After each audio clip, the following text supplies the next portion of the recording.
How to fix TikTok you're following too fast. If you got a problem like this one, what is the main thing that you can do to take off that problem? Simply need to go on your profile selection, which is right here. Then you can go on the three dots on your right upper side.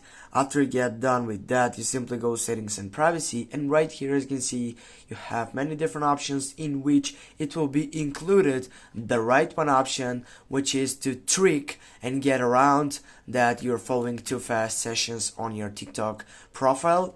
And what you can simply check from here, it is going to the main point of that site. You can simply scroll down and go to your report a problem, and then you can take off and report the problem right there. That you have a selection like this one. You go simply on your right upper side, then you need to wait and go again on your right upper side, and right here you're gonna be available to take off and leave your here as you can see you can take your story, what's going on, what's your problem, what they need to fix right now, because this is so much important for you, and all are the stuffs which you need to take it right here on that reporting system note, which is so important to simply go then report, and then you'll need to wait 24 hours to get a feedback from the supporting team of TikTok.